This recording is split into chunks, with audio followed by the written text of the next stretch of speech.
إني جزيتهم اليوم بما صبروا أنهم هم الفائزون. قال كم لبثتم في الأرض عدد سنين؟ قالوا لبثنا يوما أو بعض يوم فاسأل العادين. قال إن لبثتم إلا قليلا لو أنكم كنتم تعلمون.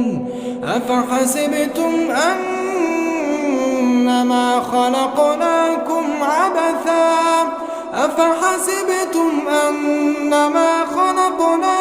عبثا وأنكم إلينا